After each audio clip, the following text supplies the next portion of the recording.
welcome, and thank you for joining us for our manufacturing event this morning. So, let me start by saying that we're really excited to see you today. It's a great opportunity for us to talk to you about some really exciting stuff. It is all virtual, of course, but welcome. So, welcome to Stop, Collaborate and Listen, the future of manufacturing.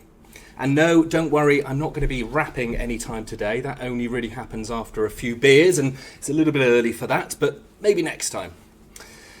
But I'd like to take the opportunity today to talk to you about one of our most favourite things, which is helping the manufacturing industry become even more efficient and innovative than ever before. And we've got some really exciting stuff to show you over the next few hours, so thank you for joining us. So we are recording all of the presentations today, so if you do miss anything or if you'd like to share it with your colleagues at a later date, you'll be able to do so via our YouTube channel at your leisure. And that gives me a great opportunity to plug our YouTube channel to you. We tend to record all webinars and virtual events that we do, and they get uploaded to our YouTube channel for you to watch at a later date. I especially would encourage you to go and check out the recent webinars we did around iLogic and some of the virtual summit sessions we did at the back end of last year. It's a particular passion of mine, design automation, and I'd encourage you to go and check it out if it's yours as well. But let's have a look at the rest of the agenda for you this morning. So before I get started, I'm extending a warm virtual handshake to you this morning, so welcome. I was thinking about this, it's been a little while since I actually was able to shake anyone's hand. It's been quite a long time, so it's gonna feel a bit strange when we start shaking hands again. It did get me thinking about the origins of a handshake. If you think about it, a handshake, to extend a hand to somebody that you greet and clasp hands and grip in order to, it's a bit of a weird concept. So I had a look at my personal interest. I had a little look at the humble beginnings of the handshake. It actually originated in Roman times. But in Roman times, it was a little bit more of a sort of upright grip like this. And it was particularly important that it was firm and it was a forceful handshake, the person you were greeting like that. Similar to, I guess, how sort of sports people greet each other these days. But in Roman times, really, it was about assessing the strength and the power of the person you were greeting. So force and grip, really, really important. Because if the hand sort of went one way or the other, it was said that person was more dominant, more powerful, and that's where the saying the upper hand came from. So that's what I learned from my research regarding handshakes. A little bit sad, but I know. But it's gonna, what I learned from that is that it's going to be very important when you greet someone next time for the first time and you shake their hands to keep in business your hand nice and upright and to match the grip so that I guess unless you want to get the upper hand over the person you're dealing with. But I bet next time you shake someone's hand, you're going to notice their handshake to you. Anyway, let me move on. So let me introduce to you today's event properly to you, with who's going to be presenting today, what we're going to be discussing, and why we feel it's so important for you and your companies at this juncture. I'm also going to explain why I'm so excited to bring you this stuff today, and it's not just the 4 cups of coffee I've already had this morning, but let me continue. So here's our panel. A panel of, let me move out of the way so you can see Cameron. Here's our panel of very attractive young men and me. So I'm Simon Brand. I'm the sales manager here for the manufacturing division, and I believe passionately that the UK manufacturing industry is the best in the world, hands down. Now I say that with a little bit of tongue-in-cheek really, as 50% of our presenters this morning are actually born outside of the UK, but both of them moved here because our industry is much better than where they were born. I'll let you be the judge of, I'm not going to reveal who, but I'll let you be the judge of who was born outside of the UK and who moved here specifically for our industry. But I'm really excited to bring you today's agenda. We've got a great set of presentations to bring you this morning, and I know you're going to get something out of it. We've really tried hard to focus the agenda on some really disruptive trends that we're seeing right now in the manufacturing industry. and really to help you with the challenges that we know many of you are facing right now. So after myself, Robin and Cameron are going to be talking you through internal process automation. The idea of being able to look at how your workflow from design to delivery is currently operating and whether there's any room for improvement in automating some of those tasks. Robin's then going to be taking you through the BIM for manufacturing session, a particular passion of ours around how can you integrate with your workflow from design and manufacturing to the construction world. And then Chris is going to be taking you through what's new in 2020, all the latest and greatest features and functions that are available now to download. We aim to finish about midday this morning and let you get on with the rest of your day. Now, a few of you will notice that we had to alter the agenda slightly from the one that was originally published on our website because, well, we've removed the coffee break, mainly because we've got quite a lot of content we wanted to show you this morning, so we really didn't have time for a coffee break. And also, you're all virtual, you're all remote, you're all online watching today. So, if you're going to want to go and grab a coffee, please do so at your leisure, and you can always catch up on YouTube if you miss anything. But I'll be welcome. We've obviously have in using Zoom this morning, so we have a chat box and a Q&A box. I'd be interested in the chat if to let me know where you're from. Where are you working from home? Are you back in the office? We're all back in our Tame office here today, live to you this morning with all of the presenters here. So if you have questions, please use the Q&A box, but please just let us know in the chat where you're watching us from this morning. But you don't need me to tell you that the past year has been particularly difficult, to say the least, for all of us. But congratulations. It looks like you and your businesses and me, we've all made it through the worst part and we've survived. But I guess with the economic recovery starting to return to some sort of normal, well, not quite pre-pandemic levels, although I know many of you, it feels like you're busier than ever at the moment. But more than likely over the past year, you've had to make some pretty difficult decisions and changes within your business in order to navigate your way through COVID.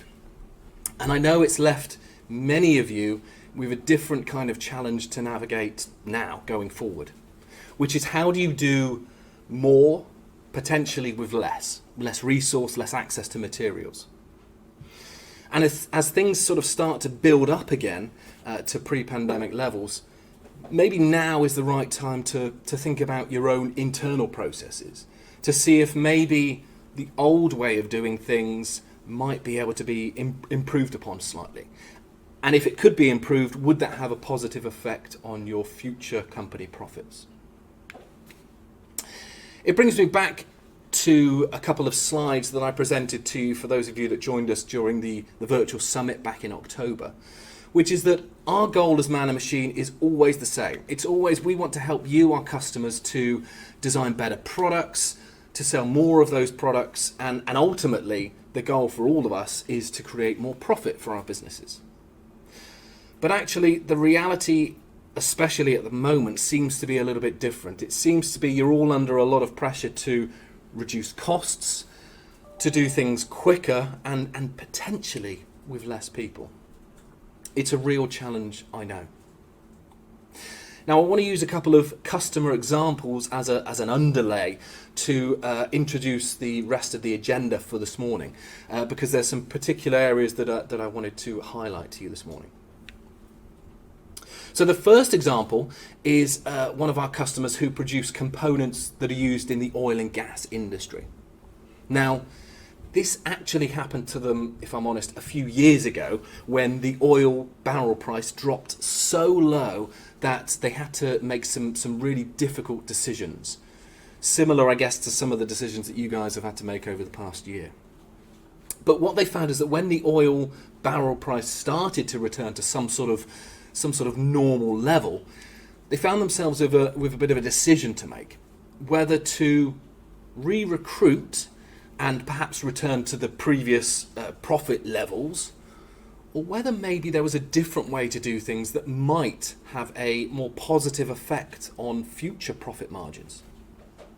So they worked with us. They worked with us to review their internal processes. And what we soon realised was that their processes from design to delivery, it was full of human interaction and possible human error. And many of those processes really didn't need to be done by a human at all, not in today's digital age. Give you an example.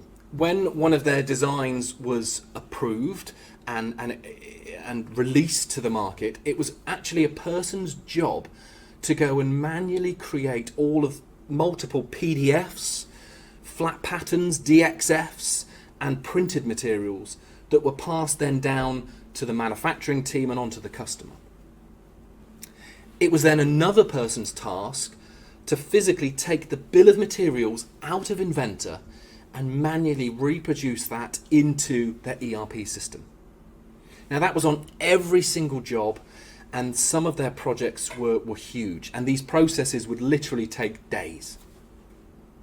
Now, of course, during the tough times of the bad times for them, they had to let some of that administration go, and they found that other people, as things started building up, other people were taking on those tasks, and errors were creeping in. It was causing them a huge headache. So one of the areas Cameron's going to be looking at, Cameron and Robert are going to be looking at shortly after my presentation, is to take a deeper look at your own internal processes and how you're doing things currently.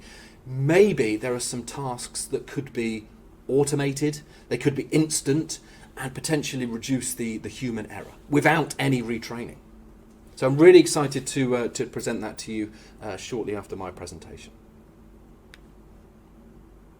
Now, if you manufacture products that are used in the construction world, then you already know about BIM. Well, you already know as much as anyone can about BIM. I know how confusing it is, but we are seeing industry trends at the moment, a real convergence between manufacturing and construction worlds. They're really coming together. And it means that manufacturers are becoming more and more involved in the building design process, especially if what they're manufacturing are maintainable assets. Now, there are multiple examples of businesses out there that really struggle creating the right BIM content with the right level of detail, the right level of information, especially as the BIM world, the BIM standards seem to change every 5 minutes. In fact, give you an example. A manufacturer that we work with that produce metal building supports and wind posts. Now, we've worked with them over the last few years to take a very repetitive design process of 3 to 5 days every time down to a matter of minutes with some design automation tools right inside of Inventor. So now not only are they able to produce faster designs, faster reproduction of response times, but they're also able to automatically in the background create all of the BIM objects they need with all the right metadata, all in that model, all instantly. Now, we're not really looking at design automation piece today, but at 10:30, Robin's going to take the stage, and he's going to be sharing some awesome new features that have come in the last few releases around design manufacturing for the construction world, making it so much easier for customers that are designing and exporting or importing architectural models to be able to work in a much more streamlined way with simplification tools straight out of the box. If the automation piece parts that I mentioned might be of interest to you, I'd encourage you to get in contact with us, drop us a line, or check out our YouTube channel. We did the webinar back in January, and there's a session from the virtual summit called Mass Customization from last year's summit that I'd encourage you to go and check out. And something that I'm really hoping Robin's going to discuss in a little bit more detail is our planned redevelopment of our BIM for manufacturing training course. Now, this is something I would really welcome your feedback on. It's a course that we offered, it was a 2-day course that we offered a few years ago, but it does need a bit of updating with all the latest standards and changes that have gone on with BIM. Now, with our experienced BIM consultants and our standing within the Building Smart certification program, we can do it, we can redesign it, but I'd be keen to understand from you, it's going to take a bit of effort, I'd be keen to understand if we take the time and effort to redesign that course, might it be of interest? We're thinking maybe sort of September, October time. If you're interested, please drop me a line. I'd love to hear your feedback. I'd love to hear what you think about whether something like that might be relevant and might be of interest to you.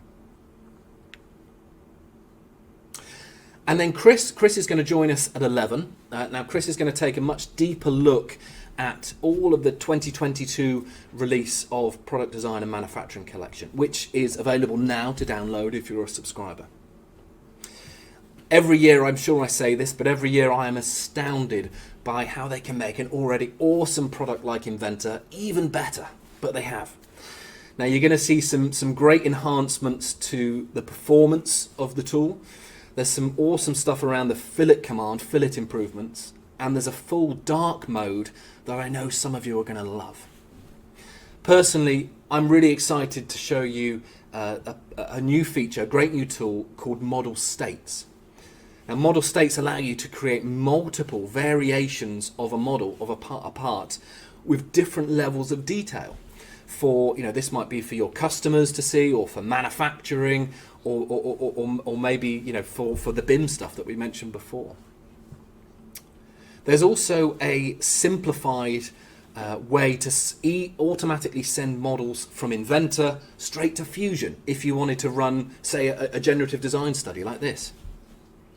Oh, that reminds me. So I'm not sure if I'm even allowed to tell you yet. I'm not sure if I'm still under embargo, but Autodesk are just about to dramatically, and I mean dramatically, change the pricing structure of their generative design package, making it even more accessible to you than it already is. Now, if you don't already know, imagine about generative design, imagine a world where instead of being restricted by your own brain, your own design intent, or restricted by your own manufacturing processes, imagine a world where you could tell the computer, feed in all the constraints and requirements of a single component, like this one that was a General Motors seat buckle clip clasp. Imagine a world where you could feed in all the parameters and the computer would come up with the options, allowing you to sort of whittle down the ones based upon your requirements. Now, yes, it's futuristic stuff, and I know a lot of these parts behind me are actually parts that are only manufacturable with additive manufacturing processes, but actually that's something that we're seeing more and more of these days in additive manufacturing in production environments. But with generative, you also have the option of being able to whittle it down to I've only got 3-axis manufacturing or 5-axis manufacturing. So a really awesome feature. I'd encourage you all to use it. Like I said, if you want to use it on a longer term basis, maybe wait till after the 7th of June for the annual pass. Might be worth getting in contact after the 7th of June. So a jam-packed agenda, really exciting content for you today, and I know you're going to enjoy some of the presentations, and you're definitely going to get something out of today, hopefully. But I'm sure you're all aware that there's been some really disruptional trends and technology in the sector, and we've really tried to focus this agenda on what's right for you. But whilst I have your attention for a moment, I thought it would be a great opportunity to share a couple of things to you, a couple of things.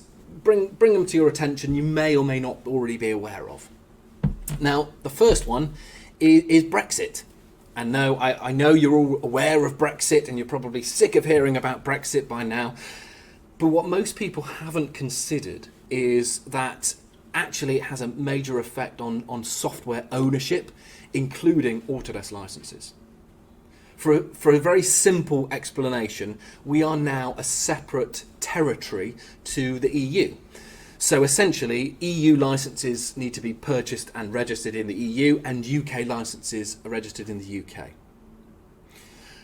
I did write a blog on this a couple of weeks ago that's available on the blogs area of our website. So, and there's loads of great content on our blogs area, so please go and check it out after this. But there are two possible scenarios of Brexit that I just want to share with you. We've had a lot of questions from customers recently. So the first one is, imagine a world where you're a customer in the UK, you've got a number of licenses, but you've got one of your users actually lives in Dublin. Now, in previous years, you were able to use your UK license in Dublin, no problem at all. But obviously that's now the EU. So what they now need to do, not now, but at their next renewal point, is have their UK licenses in the UK and their Dublin license registered in the UK with Autodesk. So it's a separate account. Can still be invoiced to the same organisation, but a separate account as far as Autodesk are concerned. The second example is one that we've seen very recently, is where a UK company is actually part of a German group, let's say, and traditionally they would always source their licenses for the entirety of Europe for the UK. Unfortunately, since Brexit, that now has to change, and at their next renewal point, they're going to have to buy UK licenses in the UK and EU licenses in the EU. Again, nothing happens until the first renewal point, but if you're not sure, I know it's complex, pick up the phone. What we want to make sure is you don't get audited by Autodesk's license compliance team. And by the way, this is not just Autodesk. Obviously, we think about it from an Autodesk point of view, but if any of these scenarios affect you and you use multiple software, I'm sure, go and check out your license agreements and make sure you don't fall foul of anyone else's agreements. Again, like I said, check out the blog that I wrote on it a couple of weeks ago. The second one I just want to mention quickly is IR35, which we've very recently had a number of questions on this topic. It seems to be coming up more and more and more. Basically, it's a hugely criticised tax change that came into effect in April. Basically, it's to catch off payroll contractors or employees that are really just full-time employees avoiding tax. Now, one of the things that we think HMRC are looking for to determine if that employee is a genuine contractor or a deemed employee is what equipment that contractor uses. Now, there are all sorts of legalities around this, but I just wanted to say on this call, while I've got your attention, that if you do have contractors and they're currently using your software, you might want to consider asking that contractor to register and buy their own software. Now, in the couple of situations that we've had recently, I've asked my sales team to make sure that we extend the same pricing and service to any of your contractors that you already receive from us. Again, if you're not sure, if you think it affects you, drop me a line or drop your account manager a line. We'd be happy to explore the changes and see how it affects you. And of course, when talking about changes to stuff, it would be remiss of me not to mention Autodesk, who themselves have made an awful lot of changes over the past few years, with a complete business shift to the subscription model, and then a move towards named user licenses, and now with things like single sign-on via our premium plan package. It's hard enough for me to keep up with, let alone you. Look, we know it's a minefield. It really is. But it's our job to understand that minefield and make sure that we provide you, our customers, with the right advice and guidance through the next few years. Working with your business, looking at your business plans, trying to help you find the most cost-effective path to achieve what you want to achieve. And trust me, there's nothing that pleases me more than helping a customer avoid giving Autodesk more money than they need to. And right now, there's a great opportunity. We've always offered to you, our customers, monthly payment plans, so you can spread the cost, which I know at the moment, managing cash flow is something that a lot of you are interested in. At the moment, Autodesk are actually, on certain situations, are actually paying the interest on the monthly payment plan. So essentially a 0% package over 3 years. Now, there's a few T's and C's that go along with that, but I'd encourage you to get in contact with your account manager or drop me a line if you might be interested in that sort of managing cash flow and predictability regarding your licenses.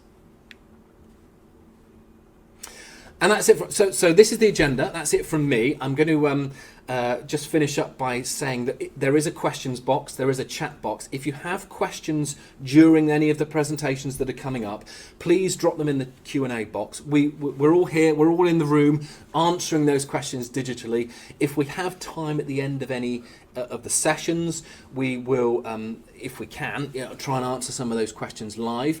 But it's great. Thank you for joining us. We're really pleased to bring you this presentation, and I'm going to pretty much on time, unless there's any questions. Rob, any questions? I'm 4 minutes ahead of schedule, so that's not too bad. Okay. Well, what I'm going to do, I'm just going to go into a quick video and allow Robin to come onto stage and to start the next presentation.